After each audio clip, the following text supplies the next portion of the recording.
Buenas tardes, este es el audio correspondiente al tercer encuentro de este taller de oratoria del Plan de Estudio 2000 de este primer semestre del ciclo lectivo 2021.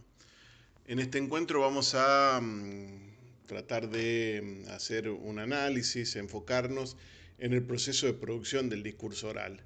En los encuentros anteriores hemos intentado definir el objetivo de la oratoria, lo que implica el concepto y los objetivos de la construcción del discurso oral. Hemos definido lo que significa el proceso de comunicación y hemos tratado de identificar cuáles son los elementos que inciden o que definen el proceso del habla y de la producción del discurso oral. Hoy vamos a entrarnos ya en la definición, en el análisis del proceso de producción del discurso. Lo que vamos a tratar de hacer en este encuentro es acercarles a ustedes elementos que les permitan a ustedes ir teniendo algún tipo de guía, de manual, para decirlo de alguna manera, que les permita a ustedes ir dándole forma a la construcción de sus discursos orales. Como siempre lo digo y ya se lo he repetido en los anteriores encuentros, lo que pretendemos es tratar de darle alguna conceptualización teórica a algunos procesos que por ahí surgen y surgirán espontáneamente para ustedes en función también de su formación, de su experiencia en este tema, pero que en este caso y a partir de este espacio lo que pretendemos es identificarlos para que ustedes lo conceptualicen como parte de un proceso. La producción del discurso oral la vamos a definir como las fases en las que se divide la preparación de ese discurso. Y en principio vamos a distinguir por lo menos 4 fases o 4 etapas. Lo primero es saber de qué vamos a hablar. Esto que parece una verdad de perogrullo es una de las cuestiones más complejas al momento de definir qué es lo que vamos a exponer oralmente, porque ese saber de lo que se va a hablar es lo que en definitiva va a darle forma al objetivo de nuestro mensaje, al objetivo de nuestra comunicación y nos va a permitir separar aquello que es central en nuestro mensaje de lo que puede parecer secundario o no es determinante dentro del mensaje. Entonces, un primer eje es saber de lo que vamos a hablar. Una segunda etapa es ordenar las ideas de esa conceptualización de lo que vamos a hablar, ordenarlas de tal forma de darle una estructura lógica a nuestros mensajes.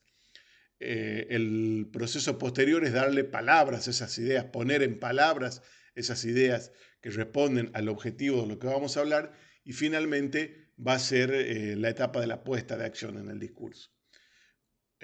Hoy vamos a conceptualizar estos 3 primeros momentos, saber de lo que vamos a hablar, ordenar las ideas, revestir esas palabras, revestir de palabras esas ideas, la puesta en acción del discurso la vamos a ver en el próximo encuentro porque es otra etapa posterior. Pero en términos conceptuales, esto que estamos señalando genéricamente es lo que ya se estudia o se analiza desde la época del estudio de la retórica clásica, hablamos de la Grecia antigua, y que se conocía como invención, el proceso de saber de lo que se va a hablar, de la disposición, que es la ordenación de las ideas, de la elocución, que es cómo le damos palabras a esas ideas, y finalmente el ejercicio de la memoria y la puesta en acción del discurso como etapas de la construcción del discurso oral. Nos pongamos en la etapa de la preparación del discurso y el concepto, que volvemos al encuentro que hemos tenido anteriormente, al mensaje anterior, de la clase anterior, es tratar de entender que debemos adecuar nuestro discurso, nuestras palabras, a las circunstancias en las que ese discurso se va a pronunciar. Si nosotros no consideramos a las circunstancias, entendidas estas como el contexto en el que vamos a desarrollarla, quiénes van a ser nuestros interlocutores, a quién vamos a decir el mensaje, qué es lo que buscamos con ese mensaje, nuestro discurso va a estar condenado al fracaso. Todo discurso que no considere esas circunstancias, toda pieza oral, a eso nos referimos con el discurso, que no considera circunstancias, va a estar condenado siempre al fracaso. Definir qué es lo que nosotros queremos decir, y vuelvo a repetir esta idea de qué vamos a hablar, nos va a permitir distinguir lo básico de lo que es accesorio. En esa distinción de qué es lo que vamos a hablar y definido ese concepto, tenemos que trabajar en cómo ordenamos las ideas que nos permitan adecuar nuestros discursos a ese objetivo comunicacional que nos hemos fijado. Y la selección de ideas, como ejercicio práctico al comienzo, y si ustedes no tienen la gimnasia de construir piezas orales, puede ser una buena técnica escribir esas ideas.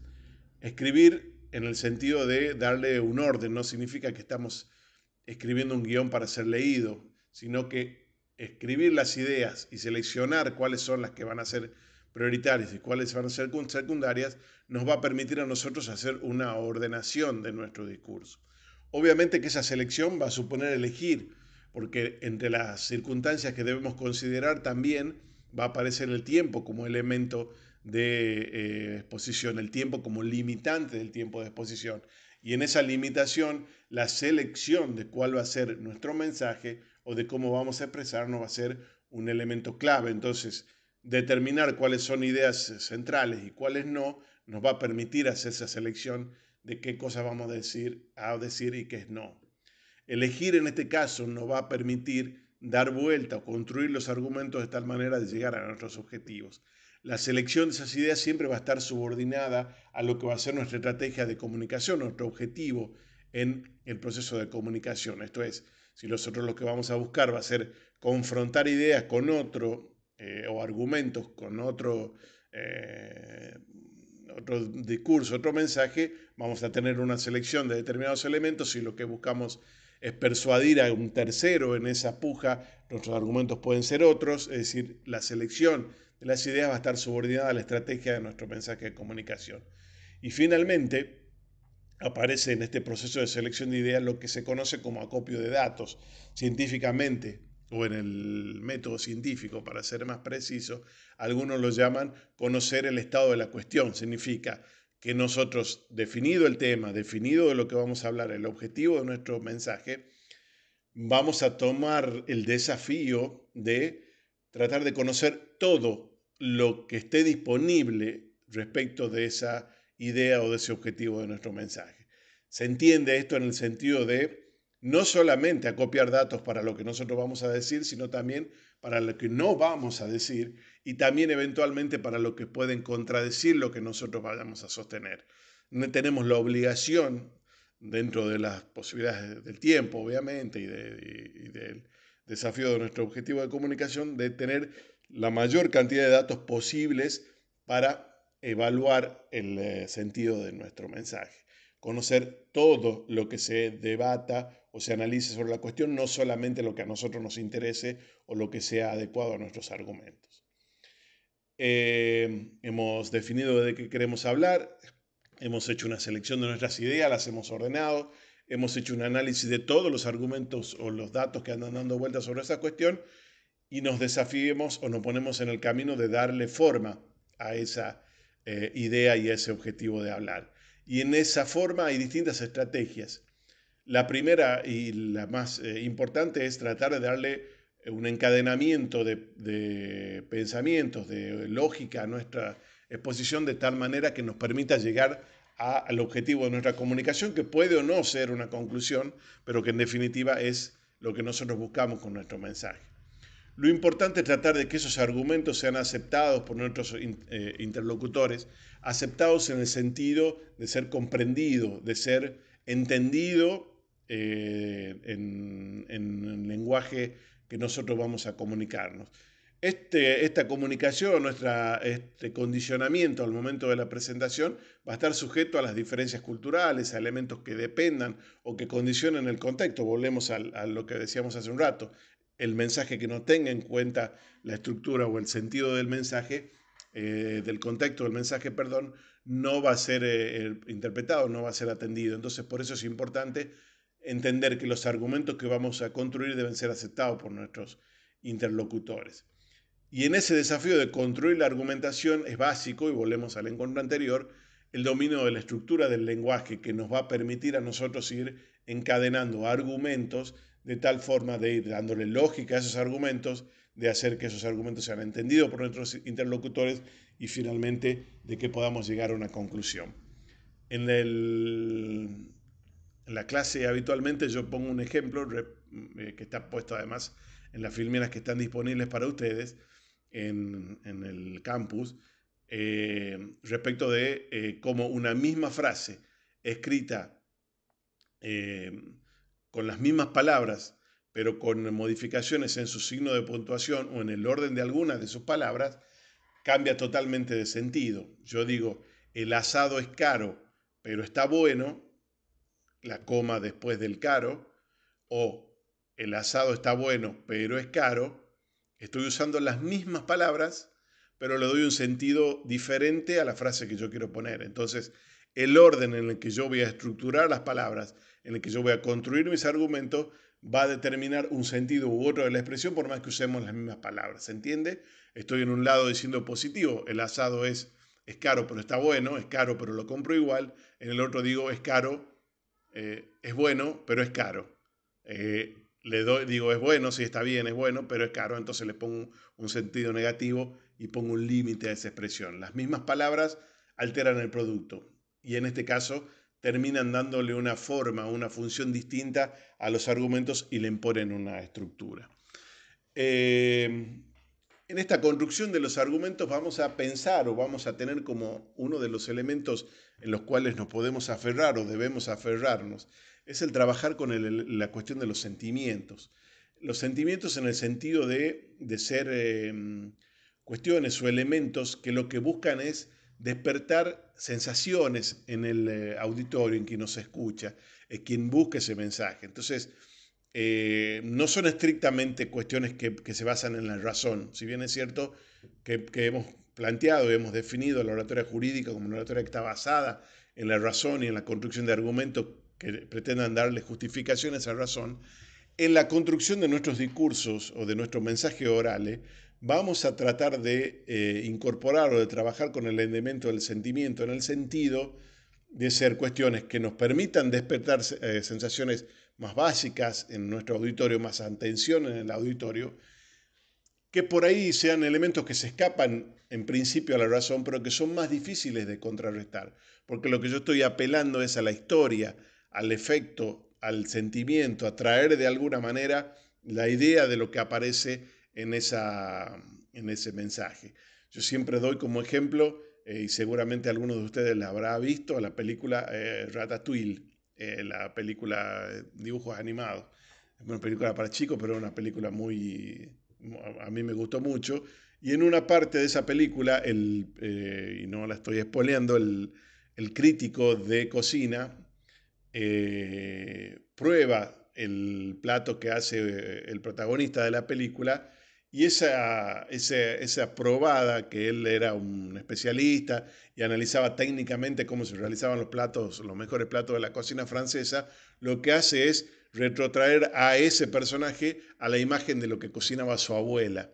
A eso es lo que me refiero, es decir, a partir de que obviamente es una imagen lo que estoy planteando, un ejemplo para graficar, lo que pretendo decir es que a partir de ustedes, de la construcción de argumentos, lo que deben buscar es eso, es el efecto, el impacto en el auditorio, en quien los está escuchando, para generar ese efecto en el sentido de captar la atención y de captar la atención a su favor respecto a lo que ustedes están argumentando o de lo que pretenden sostener en sus discursos. Es mucho más difícil de contrarrestar esto que cualquier elemento de la razón. Obviamente que los argumentos y el sentimiento siempre van a estar sujetos a la estrategia, a lo que queremos llegar, a dónde partimos, qué es lo que buscamos con el mensaje. Y ahí van a aparecer factores limitantes de ese mensaje que van a ser las circunstancias del discurso, es decir, el contexto en el que nosotros damos el mensaje y nos exponemos. Un ejemplo clásico, el trabajo final o una evaluación de tipo oral. Ustedes tienen determinada cantidad de tiempo para exponer, no tienen 6 horas o 1 hora o media hora para exponer. Generalmente es un tiempo mucho más reducido y esa es una circunstancia que limita la posibilidad de desarrollo de un discurso. Y otro es los objetivos que se pretenden. Los que buscan ustedes es, en el caso del ejemplo que daba, convencer o persuadir a su profesor de que están en condiciones de aprobar la asignatura, de exponer o de desarrollar una tesis sobre alguna cuestión de derecho. Son factores que limitan o que condicionan el objetivo de su discurso que ustedes van a presentar. Bien, hemos definido lo que queremos hablar, hemos ordenado nuestras ideas, hemos tratado de darle forma a esas ideas a través de la imposición de palabras y lo que vamos a tratar de hacer es jerarquizar esas ideas, es decir, vamos a tratar de darle una estructura a esas ideas, de ordenar cómo lo queremos decir y de establecer de alguna manera una suerte de guión para nuestros discursos. En cualquier manual de oratoria que ustedes vean, lo que se recomienda es tomar el discurso como si fuera un menú de un restaurante. Y el menú del restaurante es bastante lógico, en el sentido de que hay una entrada, hay un plato principal, hay un postre. Se acompaña con bebida, pero más o menos esa es la estructura. Uno no empieza comiendo por el postre. Bueno, en esto más o menos la estructura, si ustedes no tienen una gimnasia o comienzan a desarrollar una gimnasia de oratoria, es más o menos extrapolable la idea. Esa estructura del discurso es la que va a determinar si el discurso se comprende o no, si se permite entender ese mensaje o no. En la forma más clásica y más tradicional del menú de un discurso vamos a distinguir una introducción, un desarrollo o un nudo y un desenlace. Esto es básico y volvamos a la escuela secundaria. Introducción, nudo y un desenlace. En el caso de una exposición oral eso va a tener algunas particularidades, porque el proceso de la introducción va a ser una etapa en la que vamos a tener un primer paso de un contacto con el público y eso va a significar, o con nuestro oyente, y eso va a significar alguna estrategia, alguna técnica en el sentido de romper el hielo, de generar ese contacto, un desarrollo donde vamos a tratar de darle forma o de estructura a esas ideas y una conclusión donde no necesariamente vamos a tener que resumir lo dicho anteriormente, pero sí vamos a tener que darle un cierre a nuestra idea, a nuestro mensaje, de tal forma que se entienda cuando uno ha comenzado y cuando uno finaliza. Nos paremos en la introducción. La introducción requiere, y obviamente siempre condicionada a las circunstancias del discurso y donde va a haber cuestiones o tipos o modalidades de la oralidad que van a requerir de demasiados o específicos requisitos para la exposición, digo bien. Por ejemplo, si estoy en un discurso formal, hay requisitos de protocolo que deben cumplirse, como saludar a todos los presentes, saludar a los presentes por orden jerárquico en función del cargo que desempeñan cada uno de ellos, o en el caso de una exposición parlamentaria, como primera exposición yo tengo que dirigirme siempre hacia quien conduce la asamblea, el presidente, no dirigirme hacia mis pares. Es decir, la estructura del discurso y de la introducción en el tipo de oratoria que tengamos va a tener como características particulares dependiendo de ese modelo, ese tipo de discurso. Pero sí vamos a decir que en todos los casos siempre va a haber la necesidad de un saludo, de alguna referencia o de una palabra de agradecimiento, lo que los romanos llamaban la captatio benevolentia, al captar la atención, la benevolencia, la atención, el afecto, el cariño, el vínculo con quien nos está oyendo. Si uno no tiene esa cortesía al empezar un discurso, eso puede provocar un efecto negativo en el público. Puede ser una estrategia también llamar la atención de esa manera, pero siempre vamos a predisponer de una manera diferente al público si nosotros comenzamos con una agresión o con algún efecto negativo, ¿no es cierto? En una segunda parte de esa introducción, vamos a tratar de definir o de explicar o de llamar la atención respecto a lo que vamos a decir, resumiendo quizás en un primer momento los puntos de lo que se va a tratar el discurso. Ahí vamos a encontrar elementos diferentes entre la oralidad y lo escrito, donde podemos repetir conceptos, podemos remarcar ideas que después vamos a mencionar de nuevo. Dependerá de la estrategia, pero básicamente lo que tenemos que hacer en esta primera etapa de instrucción es llamar la atención, generar un efecto en nuestro público, generar la atención respecto de lo que vamos a tratar de señalar y dejar clara la idea respecto de de lo que estamos planteando.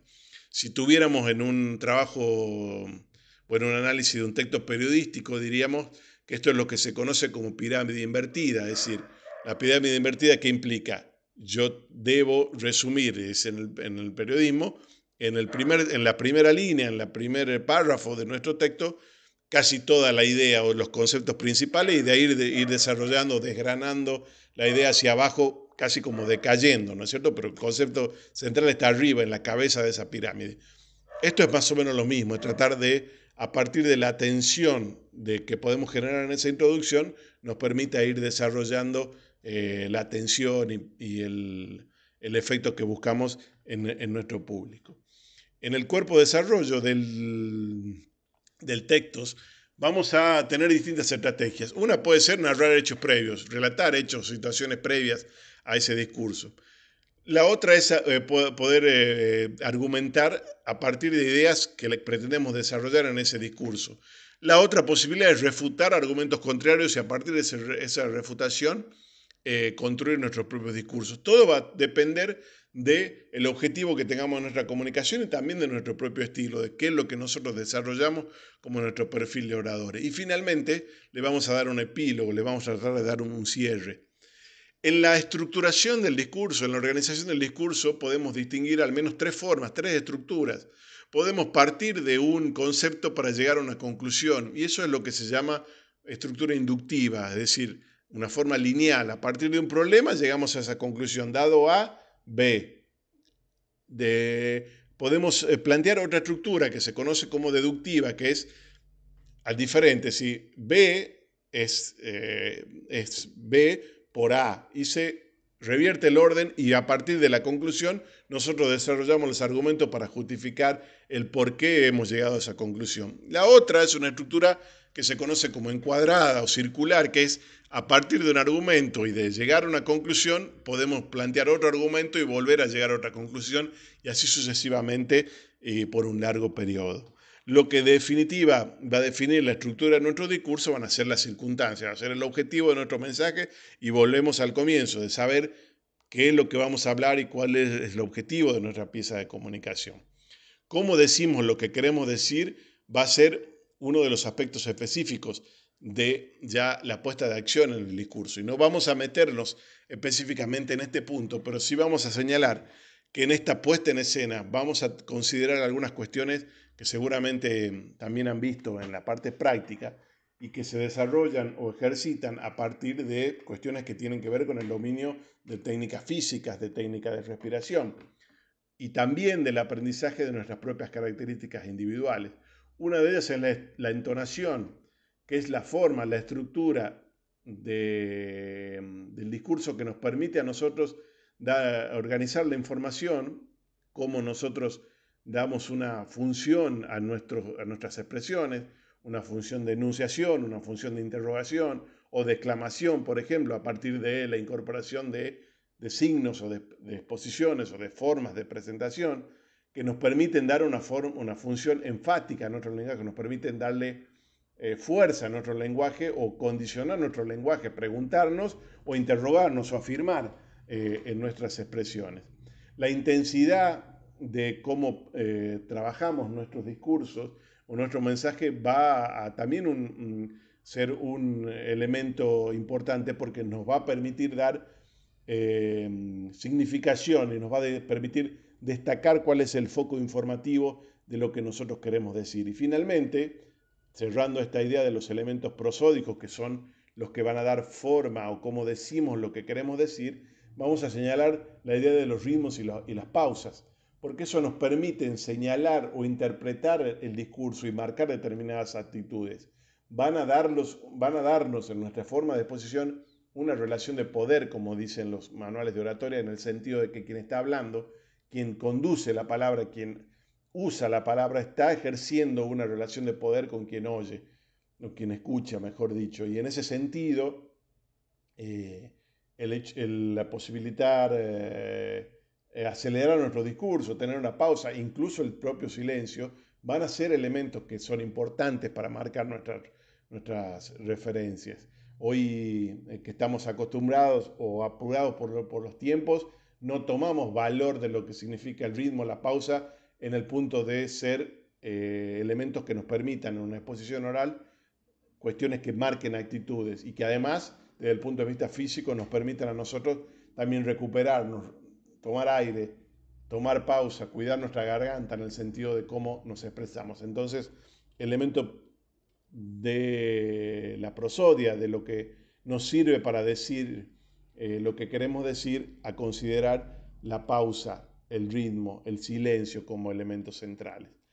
En el cierre de este encuentro quiero hacer alguna referencia a los elementos verbales que van a incidir en la forma o en la presentación de nuestros discursos. Y dentro de esos elementos verbales vamos a encontrar la necesidad de la claridad, de ser claros en nuestro mensaje, qué es lo que queremos decir, de ser precisos, y este es uno de los desafíos más grandes que tenemos porque lo que buscamos es decir exactamente lo que queremos decir. Obviamente que esto siempre va a estar condicionado y sobre todo en el ejercicio de nuestra profesión al objetivo de nuestra comunicación o del mensaje que nosotros queremos transmitir. Pero debemos evitar la ambigüedad en nuestra expresión. Una estrategia que yo recomiendo y que les sugiero como práctica y pueden utilizarla en lo que va a ser el trabajo práctico de este encuentro es tratar de construir sus mensajes o sus discursos resumiendo una sola idea por frase, trabajando un lenguaje concreto. Una idea por frase es definir esa idea, punto, y paso a otra idea. No poner una coma y empezar a abrir ventanas. Es decir, hoy está lloviendo, punto, esa es una idea. Ahora yo digo, hoy está lloviendo, pero hace calor. Lo que pasa es que a la mañana había humedad y la verdad que a mí no me gusta el clima húmedo y prefiero los días de lluvia. Y es importante que tengamos en cuenta que también a la gente del campo le interesa que llueva, ¿no? Pero bueno, estoy abriendo 4 o 5 ventanas sobre una misma idea base. La idea base es que hoy hace calor, llueve. Esta es la idea que yo quiero transmitir. Abro distintas ventanas y hago perder el sentido de mi mensaje, hago perder el objetivo de lo que yo estoy intentando comunicar. Para eso, insisto, una idea por frase como gimnasia, como estrategia, hasta que ustedes puedan desarrollar sus capacidades oratorias e ir identificando esas ideas que quieren transmitir. Utilizando palabras precisas, ya hemos dicho en encuentros anteriores la necesidad de ampliar el bagaje de vocabulario que ustedes dominan, definir la idea, dividirla en distintas partes, utilizar lo que se conoce como sinonimia, que es decir, repetir lo mismo dicho de distintas maneras, lo que ha sido el ejercicio del encuentro anterior para dejar clara su atención. No utilizar palabras que no conozcan el significado, pronunciarlas cuidadosamente, trabajar en este sentido en las palabras que ustedes consideren que les pueda parecer difíciles de expresarlas. Si es posible, no las usen y si las deben usar, practíquenla. No usen construcciones o formas de expresión gramatical que le generen esas inseguridades. Eviten alargar excesivamente las frases. De nuevo, una idea, una frase, un concepto, una oración. Y lo más importante, traten de ser breves, prolijos y ser concisos, como se conoce desde el punto de vista de la construcción gramatical. Hasta aquí llegamos. No vamos a hablar ahora de los elementos no verbales, que lo vamos a incorporar en el encuentro próximo, donde vamos a trabajar elementos que tienen que ver con la puesta de escena en el discurso y con la comunicación no verbal, lo que se transmite sin decir. Hasta aquí llegamos. Les voy a dejar y les voy a transmitir tanto en el Facebook como en el campus lo que es el material de trabajo práctico de este encuentro. Estoy tratando de poner al día con los trabajos anteriores. Todos los que han presentado los he recibido. No se preocupen por eso.